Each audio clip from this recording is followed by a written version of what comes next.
because I couldn't unmute myself there. Hopefully you can hear me. Thank you, Mary. Thank you for everyone else today presenting and giving such great food for thought. My name is Kellie Morrissey. I'm from the UL School of Design, and I'm a lecturer on the MSc for Design in Design for Health and Wellbeing and the undergraduate course Product Design and Technology. So what I want to talk about today, this year I created a final year module and ran it for the first time, Psychology for Design, and this short talk will just talk about, I suppose, the sorts of changes that we're seeing in the creation of this module. It replaced a service taught module on occupational psychology, and talk a little bit as well about why I believe design students need psychology and how this was evidenced in some of the student work from this year. So I suppose before we start, it's worth noting I personally am a psychologist. That's my background, and I've worked in design and computer science for nearly a decade now, but that is my background. And you might be asking why a design course needs a psychologist at all. But whether our students end up designing a website or a medical device or something in between, their audience is going to be comprised of people who are going to hopefully benefit from that design. And the user base here is then therefore profoundly impacted about what they know or what they don't know about them. So how do these users think? How do they decide? What motivates them to click on something or purchase something or use a certain device in a certain place at a certain time, or whatever it is that we need those people to do? So from a very basic standpoint, the product designer designs for people. Although the course PDT, Product Design Technology, teaches design research from an early point and very capably, until recently it didn't teach, and indeed many design courses in other institutions I've worked in, they don't teach things like mental models, like behavior change, emotion, cognition, and perception. So one important thing that is covered in our course is ethics, and Isha has talked about that in this session as well. However, I would say that the sort of ethics that's taught at undergraduate level for our designers is only really research ethics, and this is how to write up a good application, but also kind of how to just get it past the committee and get on with your work. However, ethics are, of course, important in terms of the products, services, and the systems we use every day, and designers are implicated strongly in the creation of such artifacts, whatever level they end up working at, management or. However, in recent years, we've kind of seen this sort of emergence of what we call dark patterns in design. So these tend to be things like products or interfaces carefully crafted to trick users into doing things like, buying overpriced insurance, signing up for recurring bills. So really what we have here in these terrible, design tricks here is a use of psychology to disadvantage consumers. And beyond that, the buzzword for so long has been human-centered design, but now we tend to be moving towards an idea of more than human design. So how can designers design for better, safer futures, for things like sustainability, for fairness, and for peace? So one of the things I was really interested in was how design students might use psychology to guard and to develop their own ethical sensibilities, and in that way make the world better for everyone. So about the course, it's a fourth year module in the very final semester of the course. Every week it's 2 hours long, but 1 hour is a lecture, 1 hour is group work. Students are assigned 2 readings that are related to the week's topic. Now they're sorted into groups at the start of the module, and every week in that second hour they create posters on Miro, the online whiteboarding platform, and these posters articulate what designers could learn from the readings. And the final assignment was the redesign of a product, a service, or a system, but explicitly beginning with psychological literature or theory as a starting point. And the rest of the presentation here is just going to look at some examples of how students use psychological thinking, theory, literature to enrich their designs in ways which they may not have done before. So my first example here is one of a student who redesigned the latest Barbie product. And one of the topics that students really engage with in the course was that of sex role stereotyping. And of course, sex role stereotypes are the shared expectations within a group, a society, regarding what's appropriate for men, what's appropriate for women.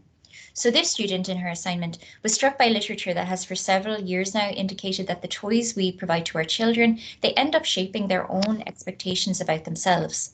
So this student drew on literature that noted young girls' increased body dissatisfaction after playing with Barbies, as well as the way that parents, teachers, and carers construe play activities as something that is gendered. So this student in her analysis, again drawing from literature, noted an abundance of pink, these very cutesy, almost childish, babyish design of animals. The context of the set is that it's a jungle adventure for Barbie. As well, the thinness of Barbie, which has been pointed out time and again. Also, a lack of blemishes, a very even skin tone, and a lack of body hair. Also chosen footwear. Here is Barbie is wearing heels, but she is supposed to be in the jungle. And these hyper-specific accessories, which the student kind of posited, maybe these limit children's scope and imagination. So her redesign, saw her reworking some of these facial features to make them more realistic and more in proportion. Saw her giving Barbie this little bit of uneven skin tone. Now, not, she's not giving her lots of blemishes, but, changing that a little bit to make sure it's a little bit more realistic. Scaling up her bodily proportions. So again, she looks like a more standard human. Scaling down the use of pink.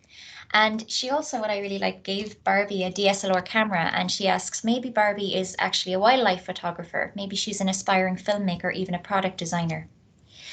So the student was also struck, like I said, about the hyper specificity of the Barbie toy that she was redesigning, and she believed that this really limited the imagination as well as opportunities for children to identify with the toy. The student then went beyond this to create a series of really simple wooden toys with associated crayons, markers, and she notes here they allow for an infinite number of different characters to be invented and played with, from mermaids to astronauts to orangutans. So I'm going to move quickly through the rest of my examples. You kind of get the idea of what I'm going to do. I'm going to show you this sort of pattern of students' work. This is an interesting one. This student redesigned the IKEA Malm dresser, and this is a really perennial issue. It's a dresser from IKEA. If it's improperly secured, it will topple over. And many people don't secure them. It's a really low cost dresser. You often find it in flats, rented flats and houses. Landlords are obviously often really slow to allow you to drill into a wall or to even do it themselves. And in this way, the student points out it's an example of this inequity in product design, deployment, purchasing. It's more likely to affect those with lower income or in unstable living conditions. And the problem isn't just that it falls over. When the drawers open, it creates sort of a ladder effect, and children climb on them, and many cases of this exact model have been documented around the world, toppling over and resulting in the death of many children. So the student really interestingly had an interest in developmental psychology from some of the lectures, and she drew from the literature around children's education, including Montessori teaching, to do a review of items of furniture, which also allow play. So for instance, you see here the Nugget, which is a configurable couch, and the Pickler triangle, which you might be familiar with. And this student redesigned the Malm dresser to invite safe climbing. So you see here they have a weighted base. They have actually put in a facade that has detachable climbing rocks and a very softly rounded cage to go around it. And the next iteration, I just don't have time to show, also has a harness as well as a way to convert the dresser to a more adult look once the child has aged up. Now, my final example, before I talk a little bit more about pros and cons of the approach, I suppose, is that students were also struck by discussions around social psychology, group psychology, and many posed really, interesting questions weekly about the heteronormativity and the heterogeneity more generally of many of the classic psychological studies we looked at, as well as how they translate into this completely now, online environment. And this student really interestingly took on this gay hookup app, Tinder, and this project is really interesting. He's noted issues with social responsibility within the app from the get-go. He writes that online spaces like these are important for gay communities, but oftentimes facilitates or even encourages harmful attitudes, behaviours and interactions to the detriment of the population they serve. So this analysis indicates issues with privacy, competition and overemphasis on appearance, and the use of filtering criteria to stereotype or even victimize users who fit certain characteristics. And this student's redesign of the app focused on centering hobbies and interests rather than physical traits. They redesigned the homepage to include elements of community building and education, created a redesigned filter system to reduce the abilities of users to discriminate and marginalize other users, and also vastly expanded the safety and the health features that aimed to gently increase instead users' awareness of safe consensual sex.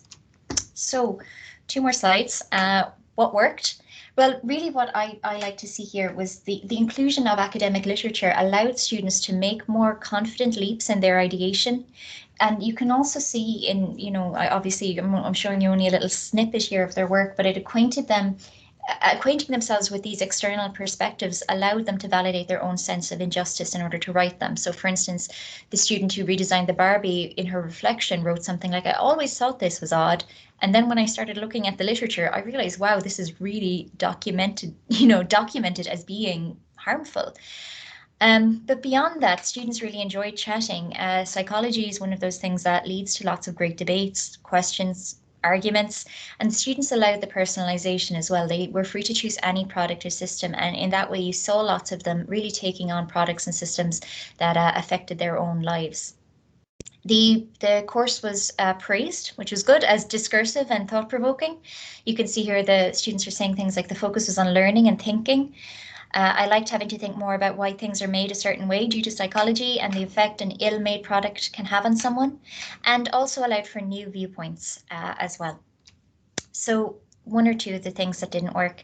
These students wouldn't have done, for instance, a lot of academic writing. They wouldn't have read a lot of academic papers before this module. So, in that final semester, it's a big thing to ask them to take this on. Group work is never perfect. That was going to be the case anyway, really, but group work was not perfect in this module. Now only a small amount was group work. And then just the final point I want to just raise here is that whether it was the right time to start introducing aspects of social science and some of these really complex issues into a very practical course, was it the right time in the very last semester? So you see, overall, I got really great feedback and they really enjoyed it. But a lot of them said, I wish I knew this in first year. I wish I knew this in second year. But then the question is, are these discussions and these papers, these theories, are they a lot to take on as a first year designer when you're looking at a million other things? Anyway, okay, that's it for me. Thank you so much, and happy again to answer any questions. That's wonderful.